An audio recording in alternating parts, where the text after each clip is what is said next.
Muito bom dia, muito boa tarde, muito boa noite para quem está vendo esse vídeo. Não importa o horário. Quero desejar bem-vindo, porque a gente vai começar aqui uma minissérie de física, tá? Mecânica, de preferência, física 1. E vai ser, vamos começar com dinâmica. Porque eu não gosto tanto de cinemática e quando a gente vê dinâmica já envolve cinemática também. Então, vamos começar com dinâmica. Vai ser uma minissériezinha, não sei de quantos vídeos, mas essa aula, vai ser uma aula mais teórica, tá? Então, se você tá aqui só por formulinha, números, blá blá blá, essa aula talvez não seja pra você, mas se você gosta, fique. Vai ser interessante, a gente vai discutir algumas partes históricas, alguns pensadores, e a gente vai começar pelo quê? Vamos começar pelo conceito de inércia. Hoje a gente sabe que a inércia é a tendência do movimento de um corpo, né? Ou ele está se movendo, ou ele está parado, ele tende a isso, ao menos que uma força seja atuada sobre ele.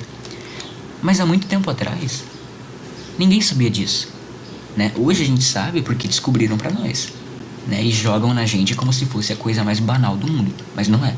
Foi muito foda o processo de pensar nisso, o processo de descobrir. E quem que começou isso? Mano, essa ideia de inércia, de movimento, tendência de movimento, começou com Aristóteles, lá por volta de 350 a.C. Ou seja, faz muito tempo, né? Mais de 2000 anos atrás, o humano Aristóteles já estava discutindo isso. E o que ele propôs? Né? Qual que foi o pensamento dele? Que para haver movimento é necessário uma força. O bicho já era sabido, né? Ele não tá errado. Para haver movimento é necessário uma força. Só que uma coisa excluía a outra, né? Ele supôs também que se não há força, não há movimento. E hoje a gente sabe que isso está errado. Mas para ele fazia sentido, por quê? Ele botava um bloquinho em cima de uma mesa aqui, vamos supor esse bloquinho. O bloquinho estava parado. Ele falava, esse bloco não vai se mexer por livre e espontânea vontade. O que eu tenho que fazer? Aplicar uma força nele, não um peteleco. Quando ele aplicava a força, quando ele dava um tapinha no bloco, o bloco ganhava uma velocidade. E depois de um tempo, o bloco parava. E o que ele supôs? O bloco se move porque eu aplico essa força, e ele para porque não tenho mais essa força. E faz total sentido, né? Você empurra um negócio e ele para logo depois, você supõe que ele só se moveu porque você deu uma forcinha nele, certo? Só que hoje a gente sabe que o bloco para porque existe uma força contrária, um atrito. Mas na época era muito primitiva essa noção de atrito, de forças, de ação e reação. Então ele pensou o quê? Cara, você faz uma força, você tem movimento. Se você não faz uma força, você não tem movimento, certo? Só que ele entrou em um debate consigo mesmo. Por quê? No piso, isso fazia sentido. Por quê? Porque o bloquinho realmente parava. Mas e num cara lançando uma flecha, né? No início, você até tem uma força, a força que o arco tá fazendo na flecha. E você lança essa flecha. O que acontece? A flecha, depois que ela é lançada, o Aristóteles pensou, não tem nenhuma força atuando nessa flecha para ela continuar o movimento. E mesmo assim ela continua, né? A flecha simplesmente não para no ar e cai reta. Não, isso seria totalmente bizarro, né? Ela não cai aqui. Então ele pensou, mano, isso aqui tá entrando em contradição com a minha ideia principal.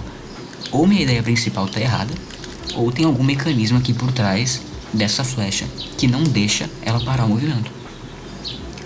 E ele pensou, fez, ficou 30 minutos pensando. Não, 30 minutos é muito pouco, né? Ficou pensando igual um corno.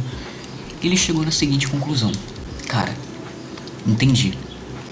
O que acontece é que por onde a flecha passa, o ar é deslocado, certo? A flecha ocupa um volume e esse volume desloca o ar. Quando o ar é deslocado, ele quer voltar pro lugar dele. Ou seja, esse ar vai vir e vai voltar por trás, empurrando a flecha de volta. Porra, ideia foda, né? O cara pensou e pensou, mano, seria muito foda se isso acontecesse mesmo. Mas, infelizmente, não era assim. Mas pra ele fazia total sentido, né? Que o ar mesmo empurrava de volta a flecha e esse movimento continuava. Até chegar no alvo deles, que sei lá, seja um animal aqui. Eu não sei que animal é esse, não me pergunte. Aí a flecha, pá, vai no animal e o cara completa a missão dele, que era caçar. Sacou? Ou seja, quais que foram as conclusões de Aristóteles? Você tem uma força, você causa movimento. Vamos escrever completo, movimento. Se sua força é zero, você tá em repouso, né? Você tá parado. Então essa foi a primeira definição, assim, datada, que a gente tem nota, de alguém que pensou na questão de inércia, na tendência dos movimentos. Só que isso aqui foi há muito tempo atrás, 350 a.C. A ciência não era tão aprofundada, faltava equipamentos e ficou meio limitada essa ideia. Só que aí, no ano de... não botei exatamente, mas por volta de 1600, quem que chegou? Galileu Galilei, né? Aquela época de 1600, tava tendo renascimento cultural, renascimento científico, enfim. A ciência tava bombando, o pessoal tava, meu Deus, ciência, física, matemática e pá. E aí, no livro do Galileu, chamado Diálogos sobre os dois principais sistemas do mundo, ele propôs uma nova ideia de inércia. O que ele falou? Ele propôs, assim, idealizou dois planos inclinados. Esse inclinado para baixo e esse inclinado para cima. Claro que depende do ponto de vista, né? Os dois têm uma inclinação de qualquer forma. Mas vamos supor que esse daqui está para baixo e está para cima. E o que esses planos mostravam? Eles mostravam, deixa eu apagar essas forcinhas aqui, por enquanto, que o quê? Que em um plano inclinado, a tendência de uma bola era descer aceleradamente na direção do plano, né? Na direção contrária à inclinação. Se a inclinação tá para cá, a bolinha vai descer, certo? E essa tendência é natural. Por quê? Porque a gente tem uma aceleração, né? E essa aceleração, Galileu também descobriu que é resultante da gravidade. A gravidade tá puxando as coisas, puxando entre aspas, tá? E essa força, né, essa aceleração que a gravidade faz, altera o movimento da bolinha, né? De forma espontânea. E o que ele falou? Que para parar uma bola em um movimento, você tem que aplicar uma força. Ou seja, para você parar essa bolinha que está descendo, você tem que ter uma força contrária que anule essa aceleração da gravidade aqui e a bolinha fica parada, certo? No mesmo caso, é esse daqui. Você aplica uma força para cima e separa a bolinha. Ou seja, para parar uma bola, existe uma força contrária ao movimento, né? Meio que desacelerando aquela bola até ela parar. Só que isso era fácil de visualizar em planos inclinados. Por quê? Porque a bolinha já tem uma tendência a movimento, que é descer o plano. E ele propôs, tá, se eu pegar um plano horizontal, ou seja, não tem inclinação nenhuma, o atrito é nulo, ou seja, não vai ter uma força contrária à bolinha querendo parar ela, e também sem resistência do ar. Ou seja, você tem uma bolinha aqui, uma bolinha completamente lisa, no chão completamente liso e no vácuo, né? Não tem resistência no ar e não tem atrito.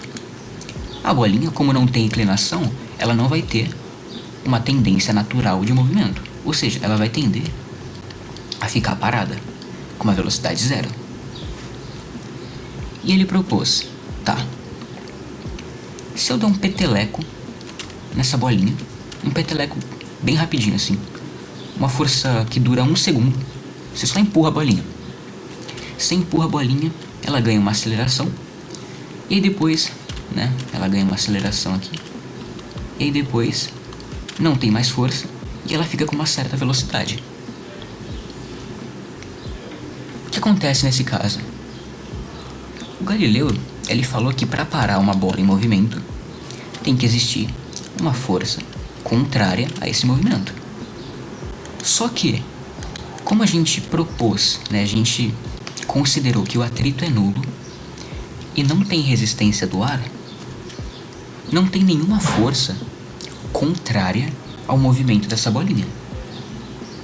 Ou seja, não tem nada querendo parar ela. Da mesma forma que não tem mais nada acelerando, porque a minha força durou só um instante de tempo e eu já parei de fazer a força. Então a bolinha, o que ela vai fazer? Ela vai tender a permanecer em um movimento retilíneo uniforme, com essa velocidade, até onde? Até o infinito. Por quê? Porque se não existe uma força querendo parar esse movimento, a bolinha ela vai tender, vai continuar até o infinito. Não vai ter nada parando ela. E isso é muito confuso de você visualizar, porque no nosso dia a dia o que acontece? Você empurra alguma coisa sobre a mesa e ela para, né? Tem atrito. Agora, se você pensar em algo sem atrito, sem resistência do ar, perfeitamente, e você empurrar um negócio e ele continuar para todo além naquela superfície, é muito louco, porque parece que você está quebrando alguma lei. Só que essa tendência de ir para o infinito é uma consequência da própria lei, né? De que tem que ter uma força contrária para parar esse movimento. Da mesma forma que tem que ter uma força contrária ao movimento natural para parar ele. Certo? E isso aqui, cara, foi tipo... Uou, foda pra caralho. Galileu é um gênio. E pá. Então essa daqui, mano, foi tipo a primeira definição de inércia. Inércia. Para parar um movimento, ou para começar um movimento, você precisa de uma força, né? Galileu jogou isso de uma forma muito prática e com total sentido, né? Você despreza atrito, despreza a resistência do ar, sua bolinha vai até o infinito, certo?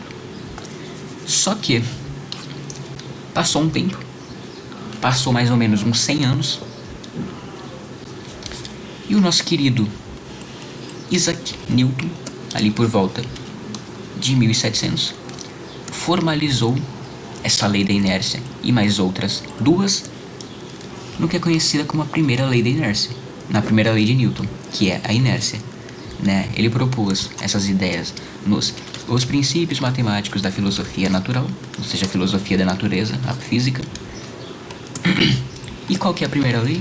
Todo mundo deve conhecer, né? É a lei da inércia. Todo corpo persiste em seu estado de repouso ou de movimento retilíneo uniforme, a menos que seja compelido a modificar, ou seja, obrigado, seja forçado a modificar esse estado pela ação de forças impressas sobre ele. Ou seja, é praticamente o mesmo raciocínio de Galileu. Para você parar essa bolinha, ou para você tirar ela do movimento, você precisa de uma força, né? Você precisa implicar um impulso para ela sair do lugar, e você precisa de uma força contrária para ela parar. E Newton formalizou isso no que a gente conhece como a primeira lei de Newton. Ou seja, você tem uma bola, se a velocidade dela é zero e não tem nada atuando nela, a velocidade dela vai ser zero até que exista uma força, né? E depois que essa força passa, a velocidade mudou. A velocidade é diferente de zero, tá? E a mesma coisa para uma bolinha em movimento. Você tem uma bolinha em movimento, é o mesmo caso de Galileu. A bolinha só vai parar se você aplicar uma força contra ela suficiente para causar... Ei, meu Deus do céu, o que está acontecendo? O que eu fiz? que eu fiz? Calma. Aqui. Suficiente para causar uma desaceleração e zerar essa velocidade. Quando a velocidade zerar, você para de aplicar essa força e tá travando tudo agora. E a bolinha fica em repouso, certo? Só que isso daqui, essa primeira lei de Newton, ela só funciona em referenciais inerciais, né? O que são referenciais inerciais? São referenciais não acelerados. E por que ela só funciona em referenciais inerciais? Porque se você está em um referencial acelerado, né, você está em um carrinho aqui, com uma aceleração, o que você está vendo, se você estiver dentro do carro, não é o carro acelerando. É o que está acelerando?